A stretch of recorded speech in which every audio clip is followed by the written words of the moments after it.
हम तो जहांगीर एक बात जाने हैं, सीधी सी बात है। वो लड़की बेचारी मर गई, अब वो मर गई किस लिए, उसके कारण क्या, उसकी वजह क्या बनी, वजह बनी वो लड़का। अब उस लड़का क्या होगा, वो तो बेचारी चली गई, अब उसका रिश्ता फिर हो जाएगा, अब हम तुम फिर दोनों फिर बेटी दे देंगे, उससे निकाह होना चाहिए, उसको सजा मिलनी चाहिए। दहेज लेना मेरी समझ से तो बात, जब स्टार्ट ही नहीं करेगा कोई भी तो वो स्टार्ट ही नहीं होगा। हम सोच के ही रह जाते हैं हर बात। अस्सलाम वालेकुम दोस्तों, आयशा नाम की एक लड़की ने नदी में कूद के अपनी जान दे दी। इस बात ने बहुत लोगों को सोचने पे मजबूर किया होगा। तो हम भी कुछ दोस्त हैं जो इकट्ठा हुए हैं, हमारे दिल में भी दिन भर कुछ कुछ बातें क्या क्या जन्म पाई, तो उस पर कुछ चर्चा करेंगे हम आपके सामने। तो शुरू करते हैं। पर मेरा भी सवाल है सबसे, आप लोगों से, कि दहेज को लेके मतलब होना क्या चाहिए, अब बातें होती रहनी चाहिए या कुछ होना चाहिए, क्या हो सकता है इसमें? नहीं बात देखो सुनो, बात तो हो रही है पिछले सदियों से बात हो रही है दहेज की, लेकिन कहीं किसी ना किसी को शुरुआत तो उसकी करनी पड़ेगी। कोई ना कोई तो ऐसा ना, जब कोई भी काम होता है कोई ना कोई शुरुआत करता है उसकी। तो मैं चाहता हूँ कि उसकी शुरुआत मैं कर सकूँ, अगर मैं इस लायक तो मैं इसकी शुरुआत करूँ।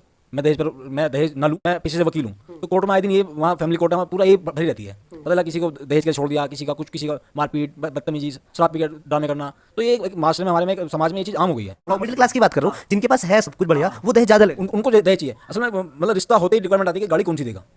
भले जिस गांव में बैठ के हम ये वीडियो शूट कर रहे हैं, इसी गांव में अभी पिछले ही मतलब एक पिछले महीने 3 दिन शादी के बाकी थे, 3 दिन पहले रिश्ता इसलिए छूटा, वो एल्टो देना चाह रहे थे और वो डिजायर की मांग कर रहे थे।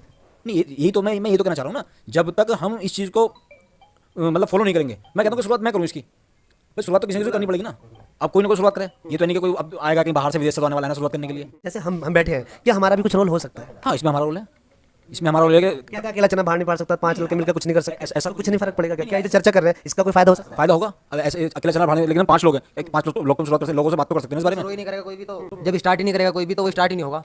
हम सोच के ही रह जाते हैं हर बात। जब सोच के रह जाएंगे, स्टार्ट ही नहीं करेंगे तो वहीं रह जाएगी ना वो बात वहीं रह जाएगी ना। और जब स्टार्ट करेंगे तो देखा देख, मतलब आज का जो जमाना चल रहा है देखने पे चल रहा है, देख के कर रहे हैं एक दूसरे की। अभी उस दिन हम एक लड़के से बात कर रहे थे, 10वीं क्लास का बच्चा था वो, तो उसने पता क्या बात कही है सर भैया, उससे हम पूछ रहे थे कि भाई बताओ दहेज होना चाहिए कि नहीं, तो उसने कहा होना चाहिए। वो वीडियो हमने डाला नहीं है, उसने कहा दहेज तो होना चाहिए। मैं क्यों? तो उसने जहांगीर पता क्या बताया, वो कह रहा है कि फिर तो जो कमरे रहते हैं भरे भरे लगते हैं, तो अच्छा लगता है, दिल लगता है शादी में, वो तो भरे भरे भी ना लगने के हैं। मतलब बच्चों की सोच कैसी बन गई है कि कमरे भरे भरे नहीं लगने के। वो भरे भरे जरूरी है कि उनसे ही लगे, अपने पैसे से खरीदो ना तुम उनको अपने पैसे से खरीद सकते हो ना। दहेज से मत भरो, अपने पैसे से खरीदो और उससे उनको भरो, तो जब भी ऐसे लगेंगे भरे भरे, अपने पैसे से भी तो लग सकते हैं ना भरे भरे।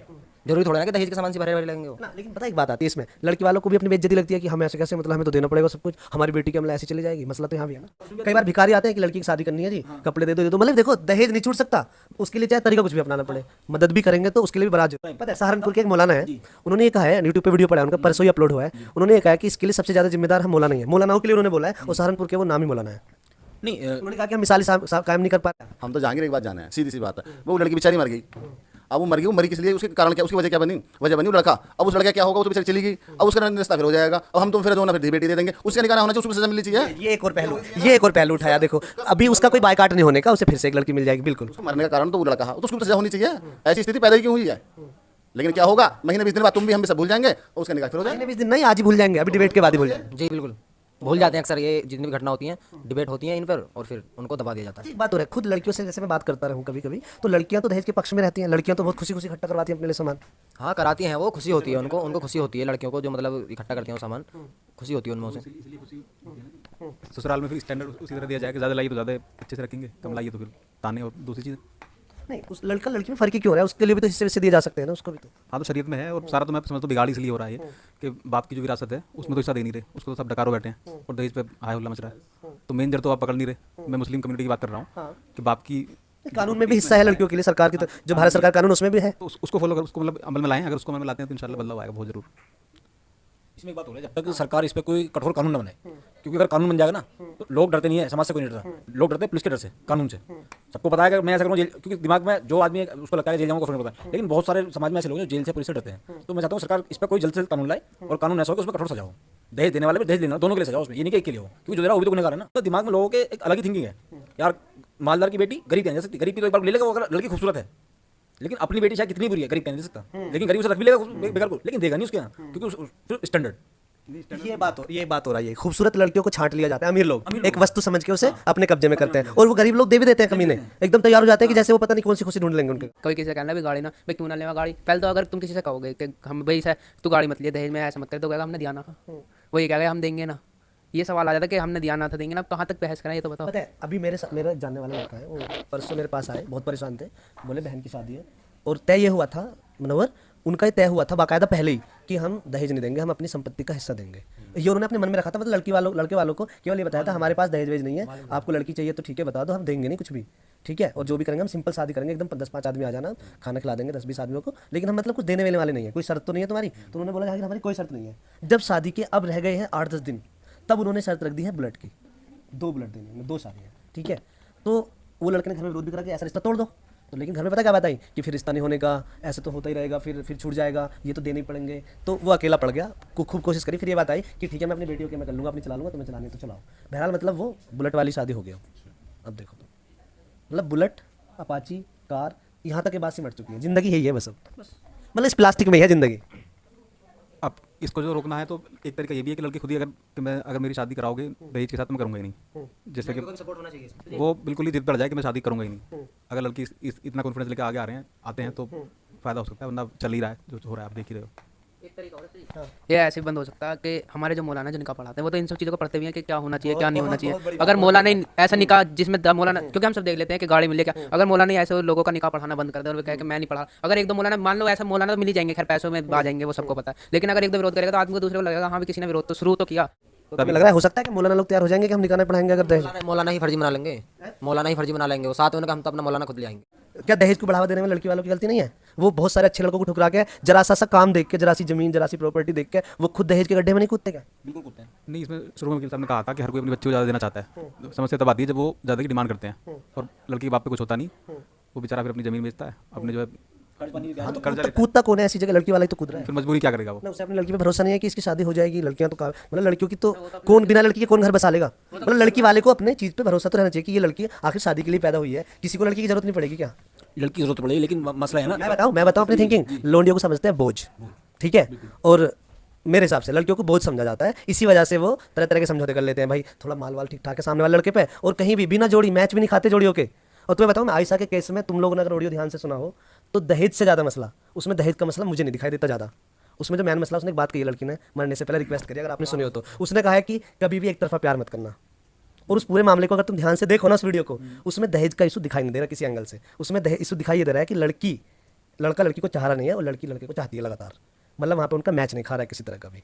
ये बाद में केस लगाया गया होगा, फिर लड़के ने परेशान करी होगी लड़की को। तो चूंकि इंडिया में दहेज के केस लगा दिए जाते हैं, आपको अपनी बीवी पसंद नहीं आ रही, ठीक है, आप बहुत परेशान हो, फिर आप परेशान हो लगातार, समाज को समझौता नहीं कराता आसानी से, या तो कहते साथ रहते रहो, ऐसी रहो साथ, और अगर जरा भी थोड़ा विरोध करोगे तुम किसी तरह का तो फिर आप पे दहेज के केस लगेंगे। या तो ये मसला है, लेकिन उसमें प्यार वाला मसला भी है। लड़की ने एक ही बात की है, 2 तरफा प्यार ही करो, एक तरफा प्यार मत करो। देखो, इसमें अभी हमने सिर्फ आयशा वाले पक्ष ही सुना है, जो आरिफ है उसका शोहर है उसको नहीं सुना। तो जब तक उसको सुन नहीं लेंगे तब तक बात क्लियर नहीं हुई कि मसला क्या है। फिलहाल तुम दहेज को मान के उसी पर डिस्कस कर रहे हैं, और पहले उसको सुनने के बाद तो बात खुल के क्लियर आएगी क्या मसला है। अच्छा, एक बात और थी ऐसा वाले केस में, चूंकि हम ऐसा भी बात कर रहे हैं, अगर वो ये कह रही है कि 2 तरफा प्यार ही करना चाहिए, एक पे मत मरो, लेकिन ऐसा कहते कहते भी वो एक पे मर के चली गई, फिर खुद ने भी, उसने, उसके माँ बाप उसको रिक्वेस्ट कर रहे थे यार कि हम भी मर जाएंगे, तो उसने फिर भी चिंता नहीं करी कि यार ये भी तो आत्महत्या कर सकते हैं गम में, बाद में दुखी होकर वो भी तो मर सकते थे, बट वो उसी इंसान के लिए मर गई जो उसको देख भी नहीं रहा।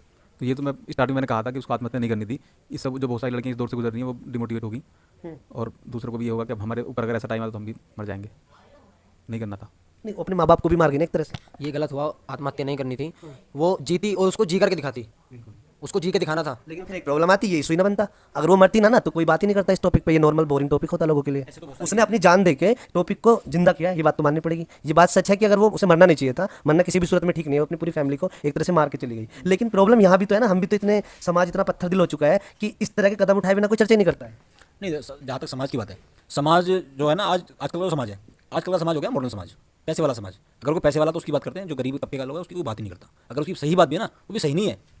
मैं देखता हूँ अक्सर जो मालदार लोग होते हैं, अगर वो गलत बात करें और कोई पीछे गरीब बैठा बोला हाँ ये सही कहना जी, बिल्कुल ये सही कहना जी, चाहे उसकी बात गलत है, वो गाली बकरा है, वो गाली हाँ जी सही करेंगे। ऐसे बहुत हैं, बहुत सामने केसेस आते हैं इस तरीके के। लेकिन जब तक हम लोग सोचेंगे नहीं इस बारे में कि भी जो गलत है उसको गलत कहो, आखिर कैसे समाज में जब तक बोलने की क्षमता नहीं होगी, गलत को गलत करने की क्षमता नहीं होगी, तो कैसे काम चलेगा? फिर तो हम एक तरीके से मुर्दा हैं, जिंदा होगे भी। अच्छा, एक बात और आती है कि यार दहेज तो देना जरूरी है, प्रॉपर्टी कैसे दे सकते हैं, प्रॉपर्टी कौन दे रहा है, तो क्या मतलब हिस्से देने से नुकसान हो सकता है क्या? अगर हिस्सा देंगे तो अपना माल चला जाएगा ना। नहीं, लड़की को नुकसान है क्या? हिस्सा देना बेहतर है, दहेज देना बेहतर है? आप जब आप लोग की बात कर रहे थे कि यार दहेज देते, वहाँ तक तो दहेज सही है, आपने भी कही थी बात कि वहाँ तक तो दहेज सही है जहाँ तक माँ बाप अपनी मर्जी से दे रहे हैं। अगर कोई अपनी मर्जी से कार वार ये सब सारा सामान दिखावा कर रहा है तो सही है क्या? चलो लड़के वालों की डिमांड नहीं है, लेकिन लड़की वाला अपनी मर्जी से साजो सामान सजावट के साथ जबरदस्त तरीके से दे रहा है, समाज का चलन ये बन गया है ना, तो क्या सही है? सही तो बिल्कुल भी नहीं है। पता है इस दिखावे की वजह से तो दूसरा भी देता है ना फिर। हाँ तो एक को देख देख के तो सारा और जैसे किसी एक को माना जहांगीर को मिल गया दहेज वैसे बिना मांगे, इनकी कोई दहेज में रुचि नहीं है, लड़की वाले ने अपनी खुशी से दे दिया, इनको एक कार मिल गई, ठीक है। अब इनको तो चलो अपनी मर्जी से मिल गया, लेकिन अशरफ की सोच की थोड़ी आप पे जिम्मेदारी हो सकता है, अशरफ का दिल करे आप कि यार मुझे भी मिलना चाहिए। हालांकि इसमें जहांगीर की गलती नहीं है, जहांगीर थोड़ी भड़का रहा है जाके, मगर प्रैक्टिकली भड़का दिया है दिखावा करके। तो अशरफ का भी दिल कर सकता है कि मुझे भी गाड़ी मिलनी चाहिए वरना मैं नीचा हो जाऊंगा। तो ये जो दिखा के साथ जो सामान दिया जाता है, और ठीक उसी दिन कार की जरूरत पड़ती है क्या? 3 तारीख को शादी है किसी की, तो उससे एक दिन पहले तक उसकी लाइफ कैसे चल रही थी, उसी दिन से उस पर कार की जरूरत पड़ेगी। नहीं जरूरत नहीं पड़ती है, मतलब मेंटलिटी ऐसी हो जाती है कि यार जहांगीर को कार मिल गई, क्या मैं जहांगीर से कम हूँ? क्या जहांगीर से प्रॉपर्टी मेरे पे कम है? बस क्या है, जहांगीर पुलिस में है, मैं पुलिस में नहीं हूँ, और प्रॉपर्टी जहांगीर से ज़्यादा है मेरे पे। सोल्यूशन है कोई? सोल्यूशन है कोई? अपना अपना सोल्यूशन बताओ। सॉल्यूशन यही है, इस पहलू को मतलब जो दहेज ना, इंडिविजुअली क्या कर सकते हो आप? खुद अपना अपना बताओ कि आप क्या कर सकते हो। मेरा तो यह है, मैं जहाँ भी शादी करूंगा या जब भी मेरी शादी होगी, या तो मैं शादी नहीं करूंगा अगर दहेज वाला इसमें कोई मसला आता है, और अगर शादी होगी तो ऐसी शादी होगी दहेज का कुछ भी मेरे घर नहीं आएगा। मतलब वो ट्रक जो खड़ा होता है जाके वो आएगा नहीं ट्रक? कुछ नहीं आएगा। आप अपने बेड पे, अपने बेड अपना सब कुछ, अपना अपना सोफा, अपना फ्रिज, अपना वॉशिंग मशीन, ना सब कुछ अपना खरीदूंगा मैं। अभी एक शादी है जल्दी में ही, तो लड़के वालों ने कहा जी कि हमारे पास सोफा है, आप सोफा मत देना। तो मैं चाहता हूँ अगर कल समाज में ये बात चलन में आ जाए कि मेरे पास बेड भी है और फ्रिज भी है, वॉशिंग मशीन भी है, अब ये सामान है जो भी रिक्वायरमेंट है कि भी मेरे पास bed, fridge, sofa, washing machine है, अब आप मुझे बस खाने के बर्तन दे दो क्योंकि मेरे पास बर्तन कम है। तो अगर ये चलन में आ जाए बात तो उससे भी वैसे ये बात गले नहीं उतरती कि किसी के पास खाने के बर्तन नहीं, ये बात भी गले नहीं उतरती। एक ही बच्ची एक लड़की आ रही है ससुराल, तो खाने के बर्तन इतने कम पड़ जाते हैं क्या? और दिन भी तो मेहमान आते हैं। क्या उससे पहले लड़के के कपड़े नहीं धुल लेते? क्या उसको फ्रिज में खाना नहीं रखा जा रहा? तब भी तो रखा जा रहा होगा क्या शादी के बाद? इस पे एक जरूरत ही पड़ रही लड़की है? तो आ रही है, उस एक लड़की के लिए इतने सामान की जरूरत है क्या? मैं कह रहा हूँ कि लड़के वाले बिल्कुल भी जरूरत, कुछ भी जरूरत नहीं है। जैसे लड़कियां, एक लड़की तो बढ़ती है ना, उस और दिन मेहमान भी आते हैं 10 10 15 शादी से एक दिन पहले मेहमान आते हैं घर में 500 400, उनका इंतजाम कैसे होता है भैया? मैंने पहले भी कहा कि जिसको जरूरत नहीं है उसको बहुत ज़्यादा जरूरत उसी को है। अब ये चाहे चलन मान लो या कुछ भी मान सकते हो आप, दहेज यही दहेज है बस। अच्छा, अब हमें ना उस दिन का इंतजार करना चाहिए कि सब एक साथ सुधर जाए, या एक एक करके सबको ही कोशिश करनी चाहिए? एक साथ तो कभी को नहीं सुधर सकता, धीरे धीरे शुरुआत होगी तभी कुछ होगा। मतलब हम क्या कर सकते हैं इसमें? भाई हम खुद से ही कर सकते हैं। कल को मेरी शादी हो तो मैं दहेज ना लूँ। बहुत सारे लड़की वाले भी ऐसा सोचते हैं कि कोई सच में मिले ऐसा कि जो दहेज में दिलचस्पी न रखता हो, पर एक प्रॉब्लम हो जाती है जहांगीर, अगर कोई दहेज नहीं लेना चाहता है ना, वो रिक्वेस्ट करता है कि मुझे दहेज नहीं चाहिए, या वो पहले ही रिश्ते के दौरान ही ये बात जाहिर कर दे कि हमें दहेज नहीं चाहिए, तो लोग उससे पीछे हट जाते हैं। उन्हें लगता है कि कुछ यहाँ पे प्रॉब्लम है, इनका शादी नहीं हो पा रही। ये लड़की वाले भी तो जिम्मेदार है, मुझे लगता है लड़की वाले बहुत ज्यादा जिम्मेदार है दहेज के लिए। लड़के वाले हैं लेकिन लड़की वाले भी कम नहीं है।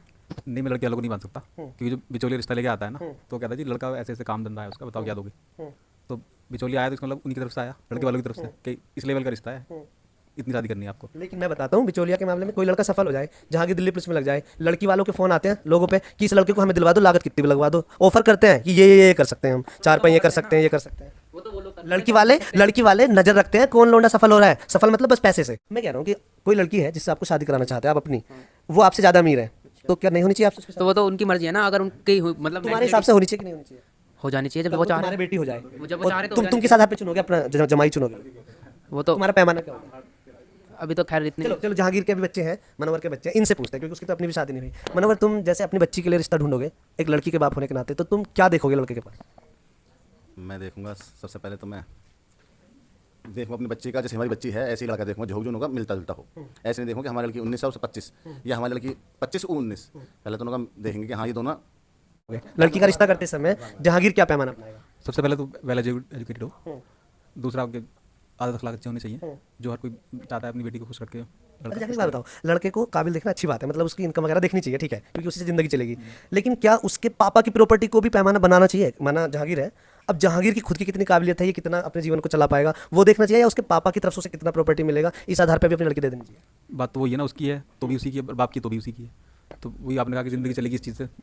तो 2 लड़के हैं, एक का नाम ए है, एक का नाम बी है। 2 लड़के हैं, एक का नाम ए है, एक का नाम बी है। जो ए है उसके बाप के पास बहुत प्रॉपर्टी है, और जो बी है ना उसके बाप के पास कुछ, उसे विरासत में कुछ नहीं मिल रहा ज़्यादा, लेकिन लड़का वो बेचारा काबिल है। अगर लड़के लड़कों को देखें तो बी जीत रहा है, लेकिन जब बाप को शामिल करते हैं तो बी बहुत पीछे रह जाता है। तो ऐसे में क्या करना चाहिए लड़की वाले को? क्या करना चाहिए? मेरा तो अपना मानना है कि लड़की वाले को लड़के की काबिलियत है कि लड़के में कितनी काबिलियत है। बड़े बड़े कहावत है कि पूछ सबूत तो क्यों दिन जोड़े, पूछ सबूत तो क्यों दिन जोड़े। कि अगर लड़का काबिल है तो उसको ना तो बाप की प्रॉपर्टी की जरूरत है ना किसी संपत्ति की। बड़े बड़े कहावत तो बड़े बड़ों के साथ ही चली गई अभी। ऐसा ना, अगर अब यहाँ गांव में मैं देखता हूँ, हमारे यहाँ बहुत लोग थे जिन पे बहुत बहुत जमीन थी, वो सब बिक के खा गए, और कुछ गांव में ऐसे लोग थे जिन पे कुछ नहीं था, आज वो बहुत चलो आगे हैं। आखिर में हम एक चीज़ करा करते हैं, क्योंकि एक बात है ना, सब तो एक दिन कभी नहीं आ सकता है, जब एक साथ सब सुधर जाए तो वारी वारी सी चीज़ें होंगी। दहेज लेना मेरी समझ से तो बात। तो कोई प्रॉपर्टी भी दे सकता है लड़की को, मगर वो जरूरी थोड़ी निकाह वाले दिन ही दे, वो तो बाद में दी जाती है ना। नहीं, प्रॉपर्टी बाद में दी जाती है, लड़की का जो हिस्सा है वो कभी भी दे सकता है, वो पहले भी दे सकता है, कोई किसी ने दे रखी है ऑलरेडी। जी, हमारा निकाह हुआ, हमें कुछ नहीं मिला। 5-7 आदमी गए थे, निकाह होकर आ गया। बाद में कोई हेल्प नहीं करता, कोई बीमार हो जाए, अस्पताल में भर्ती हो जाए, बड़ी बीमारी आ जाए, तब कोई इस तरह से नहीं दे पाता, उधार देते हैं तब। यही तो है, जब जरूरत होती तब तो कोई नहीं देता। शादी के टाइम पर सीधी जो शादी करता है लड़के वाला परिवार, भाई चीज कपड़े अगला पूरा सामान तैयार करता है। इस चर्चा के हमारे जो खास मेहमान थे जहांगीर थे, और जहांगीर ने करके भी दिखाया अपनी शादी में। जब जहांगीर की खुद शादी हुई थी तो दिल्ली पुलिस में लगे थे आज से 10 साल पहले, और मुझे लगता है मतलब एक बहुत चर्चा थी गाँव में उस समय। एक लड़का कोई जब जॉब पे लगता है गाँव का तो बहुत डिमांड बढ़ती है उसकी, बड़े बड़े ऑफर आए थे इनके पास, सब ठुकरा दिए थे इन्होंने। जहांगीर, हम तो कुछ कर नहीं पाए, फिर भी हम कुछ नहीं कर पाए, मगर अब हमारे हाथ में बागडोर रहेगी आने वाले दिनों में, क्या प्लान है? इंशाल्लाह इसको सिस्टम को ख़त्म करके रहेंगे। और पूरे समाज से तो देखो बहुत मुश्किल काम होता है। मैंने एक वीडियो में कहा था, नहीं हम अपनी बात कर रहे हैं, मैंने पिछले वीडियो में एक अपने कहा था कि अब मुझे पकड़ लेना कोई, अगर मेरी नस्ल में भी कोई जो मेरी नस्ल में जिनकी बागडोर मेरे हाथ में रहेगी, अगर ये दहेज की लानत आ जाए। ऐसा आबिद भाई हैं हमारे, उन्होंने भी अपने बेटे के बारे में कह रखा है, और वो लोगों से कहते भी हैं कि मैं इसलिए कहता हूँ कि ताकि लोग मुझे पकड़ लेंगे, तू तो ऐसा बोलता है। तो अगर जो अहद कर रहे हैं हम तो उसको लोगों से कहें या रिकॉर्ड कराएं, ताकि ये रिकॉर्ड इसीलिए कर रहे हैं ताकि लोग हमें पकड़ लें। हाँ, तो अच्छी बात है। अगर हम पक्के हैं तो रिकॉर्ड करा रहे हैं, और पक्के नहीं है तो फिर चोरी छिपे के आप तो कहते हैं और बाद में ले लेंगे।